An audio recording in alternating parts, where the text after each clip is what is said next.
మనం చేస్తాం ప్రార్థన. ఎవరి గురించి చేస్తాం? నా చర్చి అయ్యా, నా బిడ్డలయ్యా, నా ఆరోగ్యం ప్రభువా. జీసస్ నేర్పిస్తున్నారు, ఈ నా మాటలు విని గనక మీరు గనక స్టెప్ తీసుకుంటే అది వండ వంటి పునాది అవుతుంది. మీరు మళ్ళా ఓల్డ్ టెస్టిమెంట్లో దావీదు గారి ప్రార్థనకి వెళ్ళారనుకో, అక్కడ నా అంటాడు ఆయన. దాన్ని నేను ఆక్షేపించట్లా, దానికి మించినది క్రొత్త నిబంధనలో ప్రభువు నేర్పింది. మళ్ళీ ఎబ్బేజు గారి ప్రార్థనలోకి వెళ్ళారనుకో, నా అంటాడు ఆయన. ఉన్నతమైన అనుభవంలో కూడిన ఒక ప్రార్థన ప్యాటర్న్ ఇది. దేవునికి స్తోత్రం కలుగును గాక. పార్ట్ 2, ప్రేయర్ పార్ట్ 2 ఏమిటంటే చూడండి, అక్కడ 3 పదాలు ఉంటాయి. మళ్ళా 11వ వాక్యం కొంచెం ఒక లైన్ గ్యాప్ ఇచ్చి రోమన్ అంకె 2 వేసుకోండి. అక్కడేమన్నారు? నా అనుదినాహారము నేడు నాకు దయచేయుము. హల్లెలూయా. నా రుణములను క్షమించుము. హల్లెలూయా. నన్ను శోధనలో నుండి తప్పించుము. హల్లెలూయా. ఊరికే ఖర్చు లేని పనే కదని నేను ఏమంటున్నాను? యేసయ్య 11వ వాక్యంలో ప్రార్థన నేర్పిస్తూ నా అనుదినాహారము నేడు నాకు దయచేయమన్నాడా? ఏమని ప్రార్థన చేయమన్నాడు?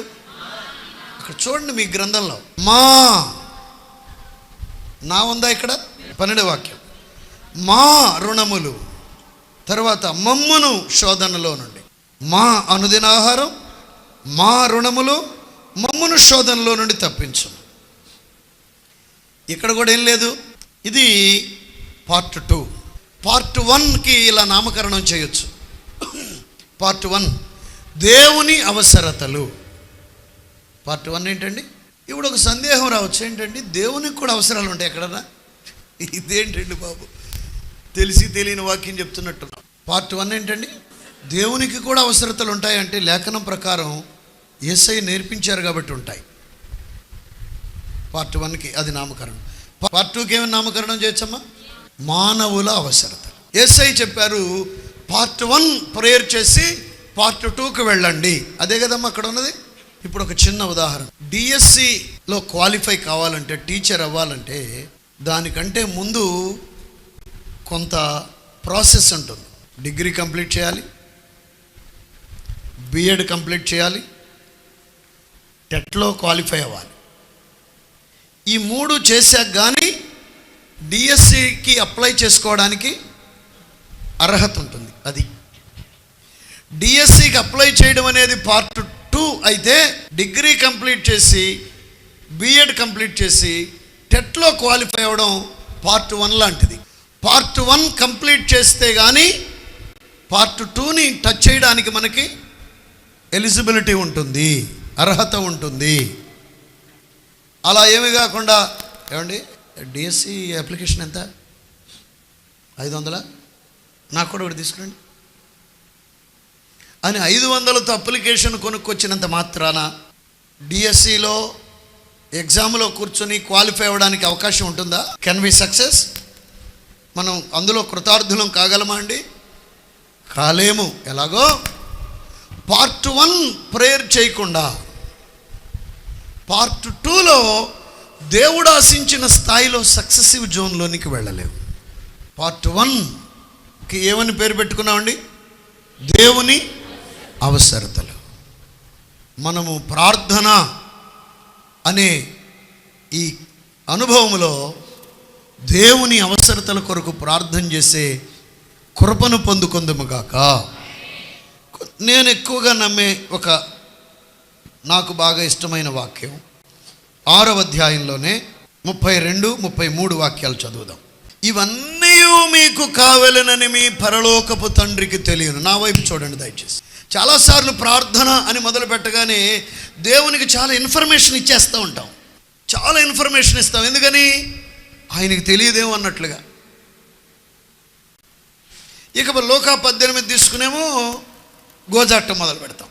ప్రభు అంటున్నారు, ఇవన్నీ మీకు కావాలనని మీకంటే ముందే, మీకంటే కూడా ఎక్కువగా, మీకేమేం కావాలో మీకు తెలిసిన దానికంటే కూడా ఎక్కువగా మీ పరలోకపు తండ్రికి తెలియను. పుట్టినింటి దగ్గర నుండి మెట్టినింటికి వచ్చారు. మిమ్మల్ని ఇచ్చిన మీ గ్రామం నుండి మీ పుట్టింటికి దారి మీకు చెప్తే ఎలా ఉంటుంది? అడ్రస్ ఏమ్మా మళ్ళీ చెప్తే ఎలా ఉంటుంది? ఇవన్నీ మనకు కావలేనని పరలోకపు తండ్రికి తెలియను అనే పదాన్ని ఏ మాటకు నేపథ్యంగా పలికారో కూడా ఆలోచించండి. తర్వాత ఏమన్నాడు? కాబట్టి అంటే ఏంటి? పదాకా లిస్ట్ అంతా కాకుండా మీరు ఏం చేస్తారంటే రాజ్యమును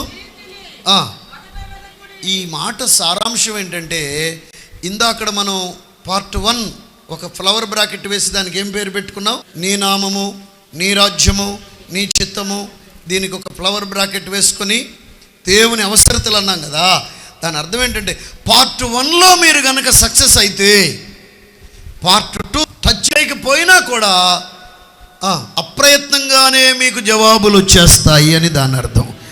దేవుని అవసరతల కొరకు గోజాడుట, ప్రార్థించుట, కన్నీరు విడుచుట, మోకాళ్ళునుట, దానిలో ఎబ్బోకు రేవు దగ్గర యాకోబు పట్టినట్లుగా మనం కృతార్థులమైతే పార్ట్ 2 మనం అడగకుండానే ఆల్ థింగ్స్ ఆర్ యాడెడ్ అంటు యు అన్నాడు ఇంగ్లీష్ వెర్షన్లో.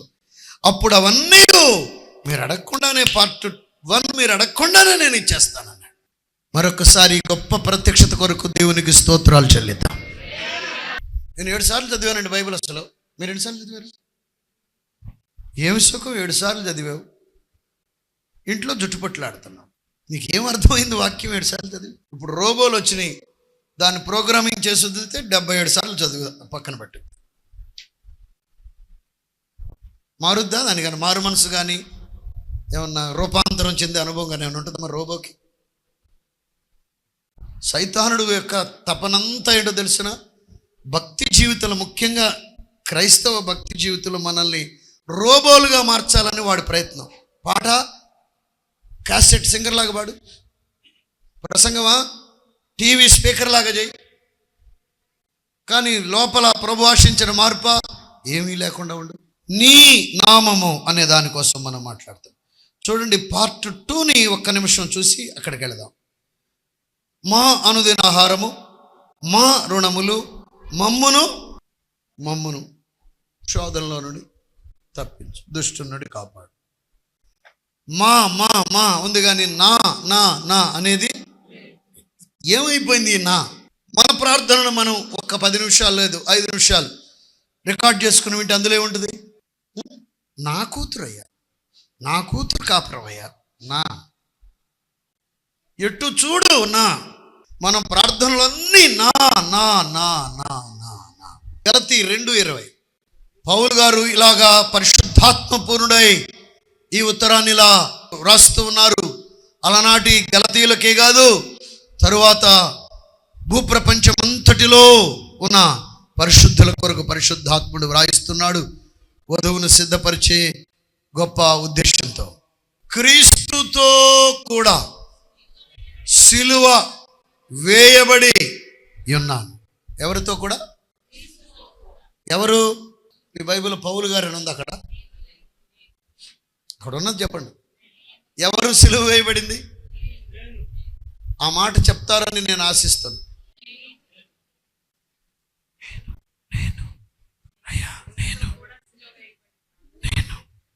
కొంచెం అనండి. సిలువ వేయబడితే ఏమవుతారు? ఎస్ఐని సిలువ వేస్తే ఆయన ఏమయ్యాడు? ఎస్ఐ సిలువలో చనిపోలేదా?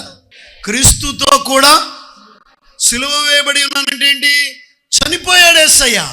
మరి ఎస్ఐతో పాటు సిలువ వేయబడిన నేను గారు కూడా ఏమైపోవాలి?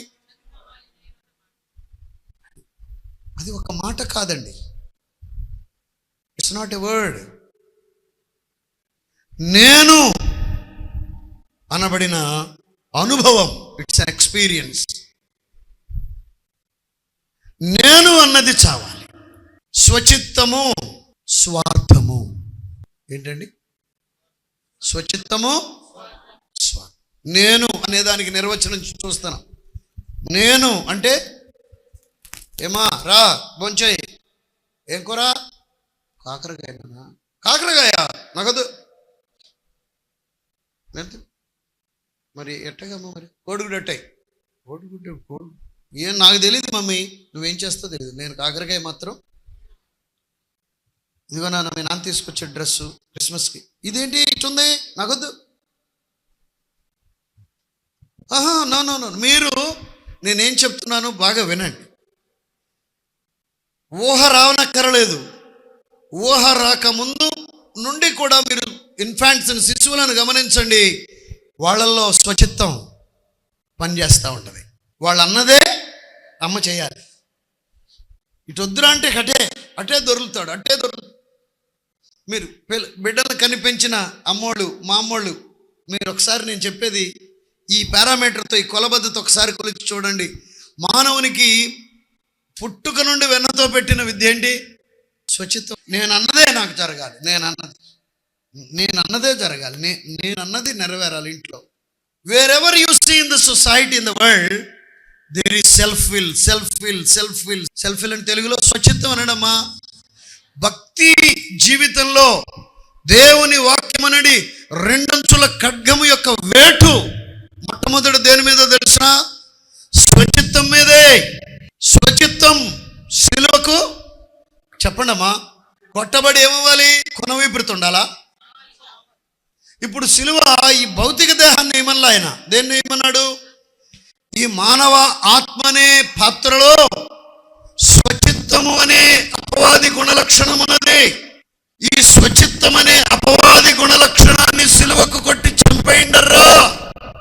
ఇది ఆయన మనకిస్తున్న బోధ. స్తోత్రం చెప్దాం. నా చిత్తం. You have no right to do your will. యేసయ్య జీవితం అంతా పరికించండి. యేసయ్య లైఫ్ అంతా అధ్యయనం చేయాలి. క్రైస్తవ సంఘం ఏం చేయాలి? ప్రభు రాకడలో ఎత్తబడటం మన అల్టిమేట్ టాస్క్. రాకడలో ఎత్తబడాలంటే క్రీస్తు సంపూర్ణతకు సమానమైన సంపూర్ణతలోనికి ఎదగాలి. అంటే యేసయ్య స్వాభావికంగా ఏమై ఉన్నారో ఆయనలాగా మనం మారాలి. ఆయనలాగా మారడం అంటే ఏమిటి? యేసుక్రీస్తు లైఫ్ ఎలా ఉందో భూమి మీద బాగా స్టడీ చేయాలి. ఆయన స్టడీ చేస్తే ఆయన జీవితం అంతా కూడా చెప్పండి తండ్రి చిత్తం, తండ్రి ఇష్టం. నాకంటూ నాకేమి ఓన్ వెళ్ళలేదండి. నేను ప్రత్యేకంగా నాకంటూ నేను డిజైన్ చేసుకునేదేమి తండ్రి చిత్తం, అంతా తండ్రి చిత్తమే. ఇది యేసుక్రీస్తు. నేను అన్నదే చేయాలి. మా అబ్బాయి, మా కోడలు, మా పిల్లలు, నేనే ఇక్కడ hero. I myself is the boss. ఎవరిదా సీటు? నేను చెప్పింది చేయాలనే సీట్ ఎవరిదా? కుర్చీ ఎవరిది? ప్రభుది. అంటే ఆయన కుర్చీలో నువ్వు కూర్చున్నావు. అసలు కోటాను కోట్ల దూతలలో ఒక ప్రధాన దూత అయినటువంటి లూసిఫర్ ఎందుకు అలాంటి శ్రేష్టమైన దేవదూత ఎందుకు అపవాదిగా సైతానుగా ఎందుకు మారాడు? ఆయన కుర్చీలో కూర్చుందామని కదా. పట్టుకోవాలి విషయం ఇక్కడ, ప్రత్యక్షత. ఆయన కుర్చీలో కూర్చుందామంటే దేవుడిని అయిపోదాం అనుకున్నాడు. ఆయన చెప్పింది చేయవా బాబా, నువ్వు ఆరాధింపు చేయమన్నాడు కదా, డ్యూటీ చేసుకోవచ్చు కదా. దేవుడిని అయిపోవడం ఏమిటి? నువ్వు దేవుని కుర్చీలో కూర్చోవడం ఏంటి? నువ్వు డెసిషన్ మేకర్ అవ్వడం ఏమిటి? వాడు ఏం చేశాడో అదే నీతో నాతో చేయిస్తున్నాడు. సింపుల్. వాడు అక్కడ ఏం చేయడానికి ప్రయత్నించి పడతాడో అదే నీతో నాతో చేయించే ప్రయత్నం చేస్తున్నాడు. ఆల్వేస్ మనం ఏం చేస్తామండి? నేనన్నది జరగాలి. ఇక్కడ ఈ మినిస్ట్రీ అంతటికి నేనే బాస్, ఈ సంఘం అంతటికి నేనే హెడ్, ఈ ఇల్లంతటికి నేనే హెడ్, ఈ కాలనీలో నేనే పెద్ద. ఇది సెల్ఫ్ విల్, స్వచిత్తం. అంటే మాకు కాదు యెహోవా, మీకు స్తోత్రం చెల్లిద్దాం. ఇది గుర్తుపెట్టుకుందాం. సెల్ఫ్ విల్ అంటే స్వచిత్తాన్ని, నేను అనుకున్నది కాదు ప్రభువా, నువ్వు అనుకున్నది చేస్తా. చాలాసార్లు యేసయ్య లాగా మనం తండ్రి చెప్పింది ఇంతంతో చేస్తాం. అమ్మ చేస్తాం కానీ చెప్పంద కూడా చేస్తాం. నీలోనున్న వెలుగు చీకటి అయి ఉండిన యెడల ఆ చీకటి ఎంతో గొప్పదన్నాడు. అదేంటి చీకటి ఎంతో గొప్పది? ఎట్లా? చాలా సింపుల్. అవి చిక్కటి పాలు. ఇక్కడ మన రత్నకిషోర్ గారు ఉన్నారు. 10% 10% పడతాయి, 10% పడతాయి, వెన్న శాతం ఫుల్ రేటు పడుతుంది. అలాంటి పాలు 100 లీటర్ల పాలు, 100 లీటర్లు చాలా శ్రేష్టమైన పాలు. అందులో వినాలి, ఒకే ఒక్క చుక్క పాయిజన్ వేస్తే ఏమవుతుంది? 100 లీటర్ల పాలు plus 1 drop poison is equal to spoil అయిపోతాయి. పాలల్లో ఒక్క చుక్క విషం పడితే ఏమవుతుందండి? 100 లీటర్ల విషం తయారైంది అన్నది నిజం. ప్రార్థన ఎలాగను చేయాలి? ప్రార్థనలో సెల్ఫ్ ఉందో ఆ ప్రార్థన అంతా కూడా బూడిదలో పోసిన యేసుక్రీస్తు ప్రభువు నేర్పిన ప్రార్థనలో సెల్ఫ్ లేదు.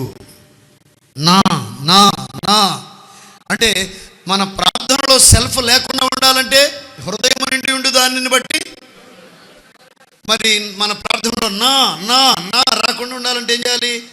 ఈ లోపల పుట్టుకతో వచ్చిన సెల్ఫ్, పౌలు గారు నన్ను పోలి గలతీ 2:24 నెరవేర్చయ్యా అని ప్రార్థన చేయాలి. ఆమేన్ అంటే ఎవరు? మామూలు కాదు. మనం అనేకలు సిలువేస్తాం, కానీ మనకు మనం సిలువేసుకోవటం అంటే చెప్పండి చాలా కష్టం. నేనన్నదే జరగాలి. నేను నేను నేను నేను అహం బ్రహ్మస్మి అన్నారు.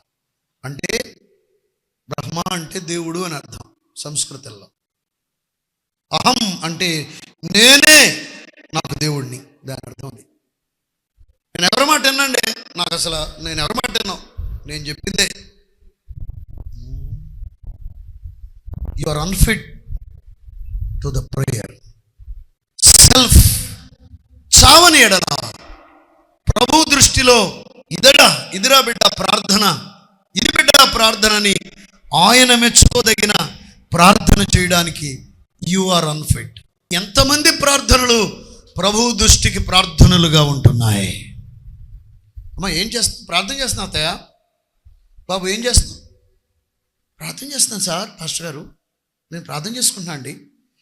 మనం ప్రార్థన చేసుకుంటాం, నేను ప్రార్థన చేస్తున్నాను అని మనం చెప్పుకొని, మనల గురించి ఇతరులు చెప్పుకుని, ఫలానా ఆయనండి, అమ్మో ఎంత ప్రార్థనాపరుడండి, ఈ సహోదరండి ఎంతో ప్రార్థనాపరురాలండి. నిజమేనండి. దేవుడేమంటున్నాడు? నీ ప్రార్థనలు దేవుని దృష్టికి వ్యాలిడ్ ప్రేయర్సేనా?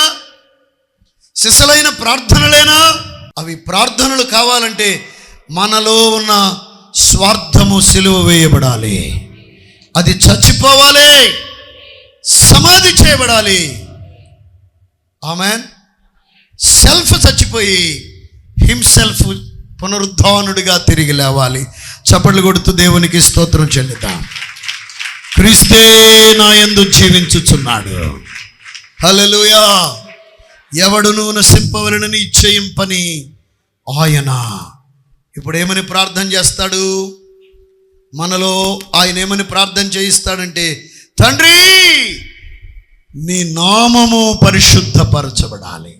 నామము is equal to name is equal to nature. క్రిందన్ explanation. Name is nothing but nature. నామము అంటే ఆయన, నామం అనగా ఆయన స్వభావము. ఏమిటి ఆయన స్వభావము? దేవుడు ప్రేమ స్వరూపి. దేవుడు అగాపే ప్రేమ స్వరూపి. అగాపే ప్రేమ అనేది ఒక సింగిల్ నేచర్ కాదు. That's a bunch of whole natures of almighty God. దేవుని యొక్క సకల సుగుణముల సముదాయమే అగాపే ప్రేమ. గమనించాల్సిన పాఠం ఏమిటంటే, మొట్టమొదటిగా యేసయ్య దేని కొరకు ప్రార్థన చేయమని నేర్పించారో తెలుసిన? నీ నామము పరిశుద్ధపరచబడునుగాక. అంటే దాని అర్థం ఏమిటంటే, తండ్రి నీ స్వభావములు, నామము అని ఎక్కడ మీకు వినబడినా నీ స్వభావము అని అర్థం. తండ్రి నీ స్వభావము, నీ గుణలక్షణాలు నా ద్వారా మహిమపరచబడాలి, నా ద్వారా శ్లాఘించబడాలి, నా ద్వారా కీర్తి ప్రతిష్టలు పొందాలి అని ప్రార్థన చేయమన్నాడు. ఇక్కడ ఈ విషయాన్ని శ్రద్ధగా గమనించే ప్రయత్నం చేద్దాం. యేసయ్య లేదా ట్రయూన్ గాడ్, లేదా పరమ తండ్రి త్రిత్వదేవుడు ఎంత ప్రేమగలవాడో, ఎంత కనికరపూర్ణుడో, ఎంత దయాసంపన్నుడో, ఎంత జాలిగలవాడో, ఆయన సుగుణాలు, ఆయన గొప్ప గుణములన్నీ ప్రజలకు తెలియపరచబడి ప్రజలు వాటిని రుచి చూచి మన ద్వారా ప్రజలు ఆయనను గొప్పగా చెప్పుకోవాలి. ఆమెను చెప్దాం అమ్మా. పార్ట్ 1లో మొదటి మాట ఏమనుకున్నాం? నీ నామము గొప్పగా, నీ స్వభావములు గొప్పగా చెప్పుకొనబడాలి, నీకు కీర్తి ప్రతిష్టలు రావాలి, ప్రజలంతా నిన్ను గురించి చరిత్రలుగా చెప్పుకోవాలి, గొప్పగా చెప్పుకోవాలని ప్రార్థన చేయమన్నాడు. అది దాని యొక్క అసలు మీనింగ్, ఒరిజినల్ మీనింగ్. కానీ మన ప్రార్థనలు ఏంటి? ప్రజలు మనల్ని గురించి గొప్పగా చెప్పుకోవాలని. మన ప్రార్థనలు ఏంటి? మనం ఫేమస్ అవ్వాలని.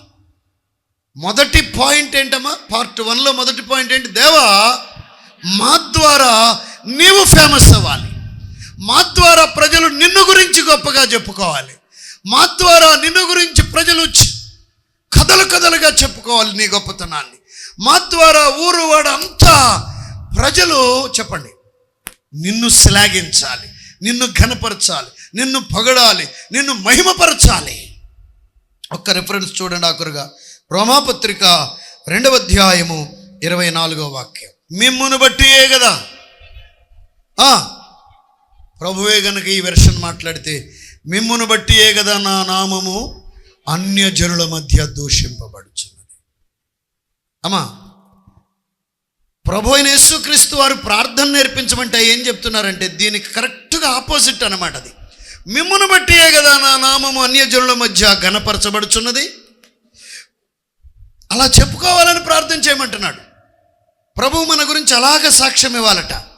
మిమ్మును బట్టియే కదా నా నామం అన్యజనుల మధ్య శ్లాఘించబడుచున్నది, మిమ్మును బట్టియే కదా నా నామమునకు ఖ్యాతి కలుగుచున్నది, మిమ్మును బట్టియే కదా నా నామము హెచ్చింపబడుచున్నది, ఫేమస్ అగుచున్నది.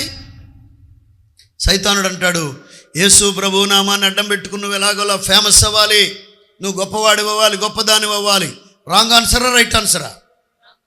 Wrong answer. మన యాటిట్యూడ్ అంతా, మన తపన తృష్ణంతా నన్ను బట్టి, నా కుటుంబాన్ని బట్టి, నా సంఘమును బట్టి, నా సహవాసాన్ని బట్టి, మమ్మలను బట్టి దేవా నీ పేరు గొప్పగా చెప్పుకోబడాలి. అన్యుల మధ్య గ్రామంలో నీ పేరు ప్రతిష్టలు పెరగాలి. ఇది మన ప్రేయర్ పాయింట్. అర్థమవుతున్న వాళ్ళ దేవునికి స్తోత్రం చెప్పండి ఒకసారి. హల్లెలూయా.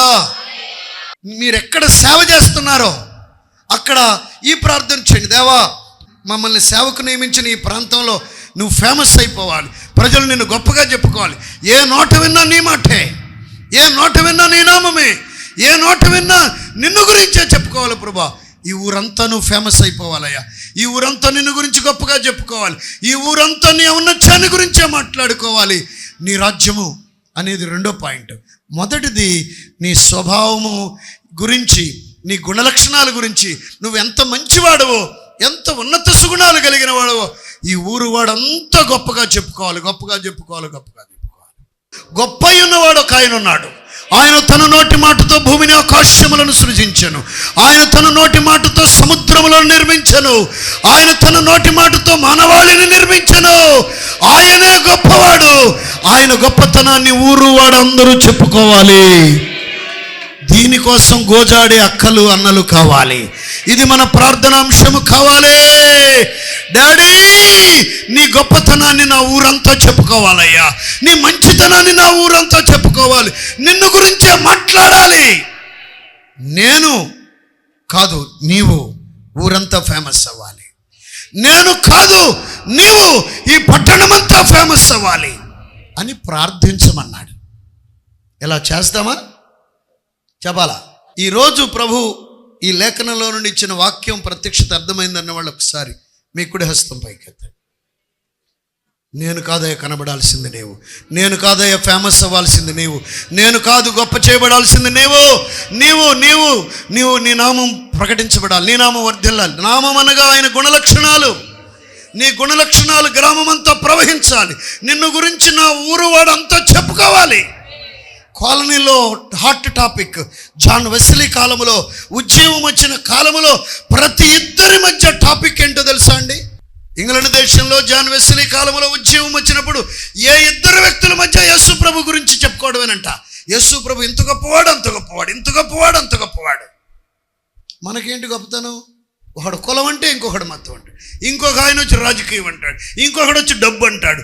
ఇవన్నీ రాంగ్ ఆన్సర్సా, రైట్ ఆన్సర్సా?